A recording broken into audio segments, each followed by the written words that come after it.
ஐயா தயவு செஞ்சு நீங்க இந்த ஐஏஎஸ் ஐபிஎஸ் நீங்க சொல்ற தகவலையே கேட்காதீங்க. கிளியர் பண்ண சிறு குறு விவசாயம் கேளுங்க. அப்புறம் கரும்பு 70,000 ரூபாய் கொடுக்குறாங்க ஒரு ஏக்கருக்கு.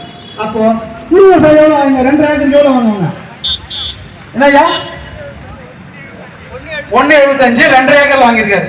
அவரு 5 ஏக்கர் வாங்கினா 5,35 3 லட்சம் ரூபாய்க்கு மேல ஜீரோவே கிடையாது.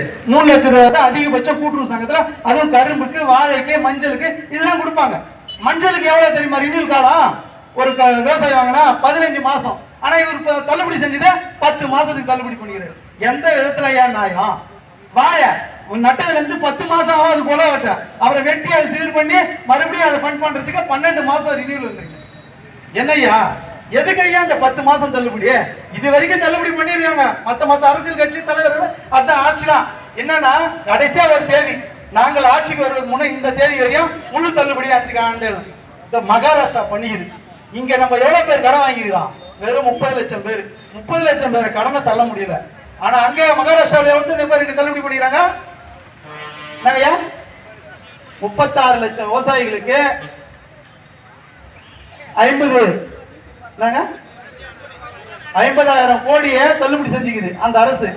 அதுவும் RBI ரூலுக்குள்ள தானே இருக்குது. அந்த மாநிலமும் இந்தியாவில் தானே இருக்குது. அந்த விவசாயிகள் தள்ளுபடி பண்ணும்போது இந்த தமிழ்நாட்டு விவசாயிகள் என்ன பாவம் பண்ணா? எங்களுக்கு தள்ளுபடி கேட்டு தான் நாங்கள் போராட்டம் பண்றோம். நீ எதனா போராட்டம் பண்ணிக்க, எதனா செத்துக்கு, எதனா போய்க்கு. நான் முதலமைச்சரா வந்துட்டேன், நான் மறுபடியும் நான் உங்க விவசாயிகள் ஓட்டே நான் வாங்கல, விவசாயிகள் ஓட்டே போடல. ஐயா நீங்க என்ன பாத்தீங்களா விவசாயிக்கு போடணும்னு? நாங்க இவர் சொன்ன ஒவ்வொரு மேடையில் என்ன சொன்னா, இது வாக்குறுதி இல்ல. என்ன சொன்னாரு? உத்தரவாதம் எழுதி வச்சுங்க, நான் சொல்றதெல்லாம் நிறைவேற்றணும். ஐயா நாங்க யாராவது எந்த சங்கமாவது எந்த விவசாயியாவது நீங்க உடனே தள்ளுபடி பண்ணணும்னு நம்ம கேட்டோமா? கேட்டீங்களா யாராவது? இல்ல. நீங்க 5 ஆண்டு காலம் 4.5 வருஷம் கூட நீங்க ஆண்டுட்டு கடைசி வர எலெக்ஷன் டைம்ல கூட முழு தள்ளுபடி பண்ணினா நான் கேட்க போறோமா? இல்ல. முதல்ல ஒரு அறிவிப்பு பண்றீங்க, மறுபடியும் தமிழ்நாடு முழுக்க கொந்தளிக்குது விவசாயிகள். மறுபடியும் தள்ளுபடி வந்து நம்மள மறுபடியும் குளறுபடி நிற்கிறீங்க. இந்த கடன் தள்ளுபடி முழுமையாக அடையாத வரையும் நம்மள ஓய்வுமா? ஓய மாட்டோம்ல, உறுதியா நிற்போம்ல. இது மட்டும் இல்லாத அந்தந்த கூட்டுறவு சங்கங்களையும் விவசாயிகளை வாங்கிக்கிற கடன் விவசாயிகளையும் ஒருங்கிணைக்கலாம்ல. சவுண்டே வரலையே, உண்ணாவிரதம்ன்றதுனால சவுண்ட் வரலையா? சரிங்கய்யா. ஏன்னா இதுவே குளறுபடி இருக்குது. நம்மளுடைய தமிழ்நாடு முதலமைச்சர் அவர்கள் அனைத்து விவசாயிகள் கடன்களையும் தள்ளுபடி செய்யாதவரை இந்த விவசாயிகள் ஓய மாட்டோம். நம்ம நிறுவனர் ஒரு அறிவிப்பு அறிவிச்சிருக்காரு. இந்த ஒரு நாள் மட்டும்தான் இன்றைக்கு அனைத்து மாவட்டங்களையும் உண்ணாவிரதம், ஒரு நாள் அடையாள உண்ணாவிரத போராட்டம். அடுத்து தலைமைச் செயலக முற்றுகையிடும் போராட்டம். அது என்னைக்குங்கய்யா? இன்னும் தெரியல. இல்ல ஜூலை 7ஆம் தேதி அந்தந்த கூட்டுறவு சங்கங்கள்ல இருந்து யாரெல்லாம் விவசாய பயிர் கடனத்தை வாங்கியிருக்காங்களோ அவங்கள அனைவரும் வண்டி வாகனத்தை வச்சு, இன்னைக்கு வந்தீங்கல்ல விழுப்புரத்துல இருந்து, செஞ்சில இருந்து, மலையனூர்ல இருந்து எல்லாம் வந்தீங்களா? அந்த மாதிரி ஒவ்வொருவரும் வண்டி வாகனத்தை வச்சுக்கின்னு நம்ம சென்னைக்கு போலாமா போகக்கூடாதா? போலாமா? அப்போ அங்க லட்சக்கணக்கான விவசாயிகள் ஒண்ணு சேர்ந்தா முதல்வருக்கு கண்டிப்பா நிறைவேற்றி தானே ஆகணும். அவர் என்ன சொல்றாரு? அரசியல் கட்சி தூண்டுதலால பண்றோம். இங்க இருக்கிறவங்க எல்லாம் அரசியல் கட்சி ஐயா, விவசாய சங்கையா? ஏன்னா எங்களுடைய டேட்டாவை எடுத்து பாருங்க, எந்தெந்த கூட்டுறவு சங்கத்துல நாங்க வாங்கிக்கிறோம் பாத்துக்கிறோன்னு சொல்லு. எந்த கட்சி வந்தாலும் இவங்க அந்த கட்சி தூண்டுதல்ல பண்றாங்க, இவங்க இந்த கட்சி தூண்டுதல்ல பண்ண. அப்ப விவசாயி நாட்டிலே இல்லையா? 2000 வருஷத்துக்கு முன்னாடி எல்லா விவசாயம் இருந்தோம். இன்னைக்குதான் வந்து நீங்க அரசியல் சூழ்ச்சி போட்டு ஒரு ஊர் விடாத எல்லாம் எங்க கட்சிக்காரன் உறுப்பினர் அட்டையை கொடுத்து மாத்திட்டீங்க. ஆனா இன்னைக்கு விவசாயிகள் பெருந்திரளா அந்தந்த கிராமங்கள்லயும் விவசாயிகள் தன்னெழுச்சியா வராங்க. அவங்கள குற்றப்படுத்தாதீங்க தயவு செஞ்சு. ஒரு அமைச்சர் கிட்ட கேக்குறாங்க, விவசாயிகள் கடன் தள்ளுபடிக்கு கேட்டு போராட்டம் பண்றாங்களே.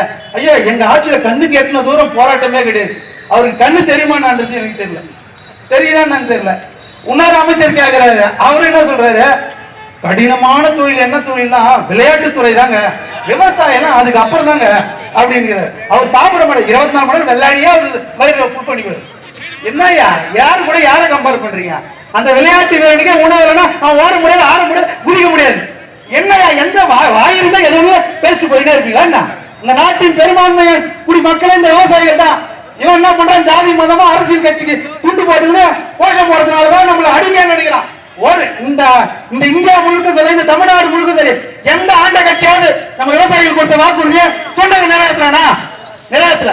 ஆனா நாம அதுக்குதான் கொடி பிடிச்சின்னு ஏன் கட்சி, ஏன் ஜாதி, ஏன் மதம் போய்கிறோம். நம்ம என்னைக்கு உழவர்களா ஒன்றுபட்டு நம்ம என் கோரிக்கை நிறைவேற்ற ஓட்டுன்ற நிலை இன்னைக்கு உருவாகிட்டு இருக்குது. இன்னைக்கு 33 மாவட்டங்களில் நம்ம சங்கம் வந்து வலிமையா இருக்குது. இதனுடைய எதிராளி வருகின்ற சட்டமன்ற, நாடாளுமன்ற, உள்ளாட்சி அனைத்து விவசாயிகளிடம் நிர்ணயிக்கக்கூடிய சக்தி.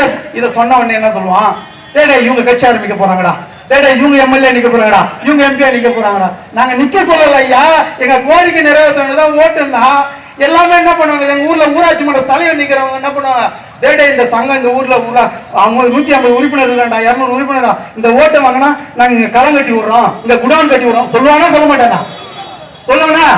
ஒரு எம்ஏ ஒரு சேர்மனா வராரு, இந்த தொகுதி இந்த கூட்டேற்பாடு சேர்மனா ஒருத்தர் வராருன்னு வச்சுக்கா, இந்த பகுதிகளில் நம்ம விவசாய குடோன் நாங்க கட்டி வைக்கிறோம், நாங்க டிபிசி எடுத்துன்னு வரோம், இந்த வீடு டேமோட தூர் வாரி விடுறோம் சொல்லுவானா சொல்ல மாட்டேனா? சொல்லுவானா? எங்க சொல்ல மாட்டீங்க? சொல்லலாம். அப்ப எம்எல்ஏ வரவன் என்ன பண்ணுவான், டேடே இந்த மாவட்டம் முழுக்க எல்லா ஊர்லயும் ஒரு ஊருக்கு 100 ஓட்டுனா கூட 250 பூத்து கிட்டத்தட்ட 25,000 ஓட்டு இவனுங்கிட்ட தான் இருக்குது, விவசாயி ஓட்டு. அப்ப விவசாயி வைக்கிற கோரிக்கை நம்ம நிறைவேற்றினா தான் இங்க எம்எல்ஏவே ஜெயிக்க முடியும். நிலம் வருமா வராதா? வரும். அந்த நிலை உருவாக்கலாமா? செய்யலாமா? செய்யலாம். இந்த போராட்ட வரி இருந்துட்டு அதுக்கப்புறம் போனானே என் கட்சி என் மதம் என் ஜாதின்னு போயிடுமா? நாம கோரிக்கை வர நீ விவசாயி, நீங்க பாரு, உனக்கான விலை, உனக்கான அதிகாரம், உனக்கான வாய்ப்பை நீ உருவாக்காத வர எந்த மானிய திட்டம் வந்து உன் வாழ்க்கையை உயர்த்தவே உயர்த்தாது. நம்ம தலைவர் சொல்ற நிறுவனர் ஈசன் முருகசாமி என்ன சொல்றாரு, இந்த கீஞ்சு போன தார்பாயம், ஒடுங்கி போன பாரலும், இந்த களையாட்ட இந்த சீசர் களையாட்ட வண்டியும் இல்ல மாவட்டத்துல 4 பேருக்கு கொடுக்குற டிராக்டர் மானியம் எங்களுக்கு தேவையில்ல. ஒவ்வொரு விவசாயிக்கும் தெலுங்கானா கொடுக்குது, ஒரு ஏக்கருக்கு உற்பத்தி மானியமா 15,000 ரூபாய். 5 ஏக்கர் வச்சிருந்தா 75,000 ரூபாய் அவர் அக்கௌண்ட்ல போட்டுருவாரு. ஒரு 3 ஏக்கர் வச்சா 45,000 ரூபாய்.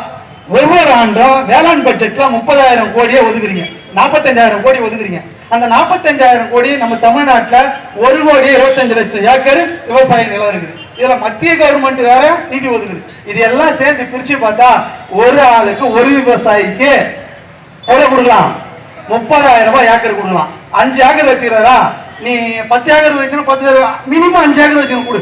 5 ஏக்கருக்கு 1,5 லட்சம் ரூபாய். இவர் ஏன் கூட்டுறவு சங்கத்துல போய் லோன் வாங்க போறாரு, வட்டி கடன் ஏன் தள்ளுபடி பண்ண சொல்றாரு, நேஷனல் சர்வீஸ் ஏன் போக போறாரு, அவர் கொண்டாடி தாலி ஏன் அடுக்க வைக்க போறாரு, இருக்கிற 4 பைசா 3 பைசா வட்டிக்கு ஏன் வாங்க போறாரு? இதெல்லாம் ஒரே கையெழுத்து எங்களுக்கு விவசாயிகளுக்கு தான் செய்யணும்னு நினைக்கிறீங்க. இந்த 70 ஆண்டு காலமா உங்களுடைய ஃபார்முலா தோத்து போச்சியா? விவசாயிகள் நன்மை கிடைக்கலையா?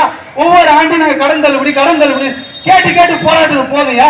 நேரே அக்கௌண்ட்டுக்கு போடியா, நான் சிட்டாடங்க தேவை எதுவும் தேவை அக்கௌண்ட்ல போட்டா நான் மருந்து வாங்கிக்கிறேன், தரமான மருந்து வாங்கிக்கிறேன், வேலை ஆட்களுக்கு உடனடியா அன்னைக்கே சம்பளத்தை கொடுக்குறேன், எல்லாமே செய்யலாம்ல.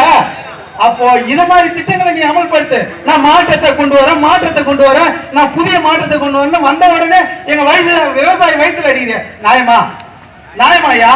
அதுக்கு ஒரு விளக்கமே எங்க நிறுவனம் சொன்னாரு, ஐயா நீங்க கடன் அதிகமா சுமையில இருக்கிறீங்கன்னு சொல்றீங்க, அதுக்கு 45,000 கோடி இப்ப வர வேளாண் பட்ஜெட்ல ஒதுக்க போறேன்னு சொல்றீங்க, மொத்தமே 17,000 கோடி தான் இருக்குது கூட்டுறவு சங்கத்துல விவசாயிகள் வாங்கி கடன். அதுக்கு நீங்க என்ன பண்ணுங்கன்னா 45,000 கோடியில 17,000 கோடி ஒதுக்கி வச்சிருங்க, அந்த மக்கி போன விதை மானியம் அதெல்லாம் அதுக்கு மீதி கிட்ட கூட கொடுத்துட்டு தொலைங்க அப்படின்னு விளக்கமும் கொடுத்துட்டாரு. இத மாதிரி நம்ம சங்கம்ல பல சங்கமும் ஆதரவு தெரியுது. ஒண்ணுமே உங்களுக்கு என்ன குறைச்சல் இருக்குது? பணம் இல்ல. ஸ்டாலின் சொல்றாரு, எப்படி நிதி இல்ல என்ன, 5,000 ரூபாய் எப்படி போட்ட மகளிர் உரிமை தொகைக்கு, 2,000 எப்படி போட்ட அப்படின்னு கேள்வி கேட்ட முதல்வர் ஐயா, இப்ப என்ன ஆச்சு? மனசு இல்லையா செய்யறதுக்கு? இந்த விவசாயிகள் ஓட்டு போடலன்னு நினைக்கிறீங்களா? ஐயா திமுகவும் அது மாதிரிதான் சொல்லிச்சு. போன ஆண்ட கட்சி என்ன சொல்லிச்சு? விவசாயிகள்லாம் நம்மளுக்கு மகளிர் போட்டா போதும், இளைஞர் போட்டா போதும், இதுல திட்டம் போட்டா போதும்னு சொன்னா 25 கட்சி கூட்டணியோட வந்தான். கடைசியில எங்க போய் நிக்குது? படு பாதாளத்துக்கு போயிடுது. ஐயா ஆட்சி இங்க மாயால இன்னைக்கு இருக்கிறவங்க நாளைக்கு இருக்க மாட்டீங்க. விவசாயிகளுக்கு நன்மை செய்யுங்க, என்னென்றைக்கும் விவசாயிகள் உங்களுக்கு உறுதுணையா இருப்போம், விவசாயிகளுடைய வாழ்க்கையை மாத்துங்க என்று கூறி விடைபெறுகிறேன்.